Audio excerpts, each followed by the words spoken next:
लोग विरोध कर रहे हैं, धरने दे रहे हैं, उसके बावजूद सरकार उनकी धरने को अनसुना करते हुए मुकदमे लिख रही है। वह वोट दिलाने के बाद पब्लिक सड़कों पे जी जी जी उनके आंदोलन को सरकार दूसरी तरफ से ले रही, मुकदमे लिख रही, उनकी आवाज की दबाने की कोशिश।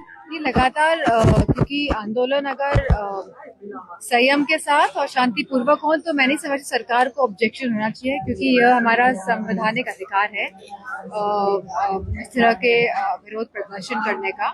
और मैं समझती हूँ कि कहीं ना कहीं सरकार सभी के मुद्दे जो हैं जिससे वो आहत महसूस कर रहे हैं, कोई भी पक्ष हो, तो उनको हमेशा सरकार की हमेशा से यह रहता है कि वो इन मुद्दों को दबाएं, लोगों पे गलत एफआईआर लिखे और उनको प्रताड़ित करें। तो इसी इसी क्रिया या इसी क्रम को आगे बढ़ाते हुए सरकार इस तरह के निर्णय ले रही है।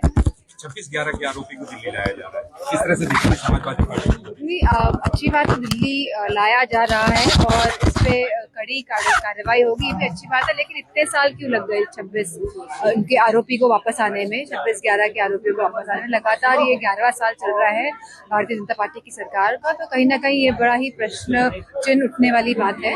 लेकिन अगर लाया जाए तो हमें पूरी भरोसा है कि कड़ी से कड़ी कार्रवाई दी जाए। अच्छा मैडम, एक आखिरी सवाल है कि आपने देखा होगा कि अब राजनेताओं की अमर्यादित भाषा सामने देखने को मिल रही है। राष्ट्रीय अध्यक्ष के खिलाफ दिल्ली की मुख्यमंत्री ने अभद्र टिप्पणी करी, जिसके कारण समाजवादी पार्टी में काफी रोष है। मैं बस यही कहना चाहूंगी कि अगर कोई भी पार्टी का प्रमुख जिन्होंने एक संवैधानिक गद्दी पे बैठी हैं और जब इस तरह की टिप्पणी करती है तो ये दर्शाता है कि उस पार्टी की क्या सोच है, क्या मानसिकता है, क्या चरित्र है, और वो किस तरह की भाषा का इस्तेमाल करके यह भी दर्शाता है कि सोसाइटी में वो किस तरह का नजरिया रखते हैं इस तरह के लोग। इन्हें कोई भी भावनाओं के साथ, लोगों के किसी के भी साथ इनको कोई भी कनेक्ट नहीं है। कहीं ना कहीं ये भूल गए हैं कि जनता हमें जिता के लाती है और जनता ही हमें जहां स्थान पे पहुंचे हैं वह बिठाती है। और इस तरह की आपत्तिजनक जो टिप्पणी करी गई है ये बहुत ही निंदनीय है और अगली बार उन्हें सोच समझ के बात रखनी चाहिए। जनता की मांग को लेकर प्रोफेसर राम गोपाल ने बोला आपको सड़कों में आके आंदोलन करना पड़ेगा, जिसको लेकर मेरठ के विधायक है संगीत शोम, उनका कहना ये है कि अगर आंदोलन करेंगे तो सड़कों में पीटे जाएंगे।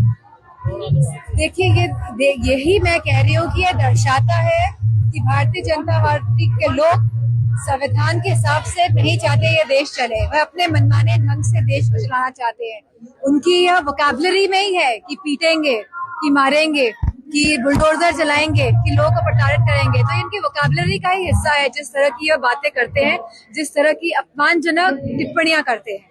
आने वाला साफ देखने को मिल रहा है कि हिंदू मुस्लिम करने जा रही है सरकार, तो समाजवादी पार्टी का क्या तैयारी है, किस तरह से उसको डिफेंड करने की? हम सभी जानते हैं कि ये चुनाव कहीं ना कहीं जहाँ उत्तर प्रदेश की गद्दी बचने का भी चुनाव है, इसीलिए लगातार एक समाज के लोगों का प्रयोग करके ये लोग चाहते हैं कि वोट में पोलराइजेशन हो, कि जिस तरह से सुविधाओं से आज पूरा प्रदेश कहीं ना कहीं अपने आप को महसूस कर रहा है कि आज सारी सुविधाएं ठप पड़ी हैं, जहां नौकरियां नहीं है, जहां सभी जो राज्य की जितने भी हमारे प्रॉपर्टीज हैं या जितने भी हमारी राज्य की जो एजेंसीज हैं उनका जिस तरह से निजीकरण किया जा रहा है, चाहे वो हमारी इलेक्ट्रिसिटी का हो, अब निजीकरण की जो बात सुनने में आ रही है, तो बताइए जब आप सभी चीजों का निजीकरण कर देंगे तो आप सरकारी नौकरियां कहाँ से देंगे?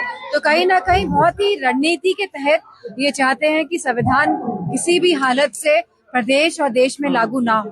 तो ये लड़ाई खाली संविधान को बचाने की, मजबूत करने की और हमारे जो अधिकार हमें मिले संविधान के माध्यम से उसको बचाने की लड़ाई है।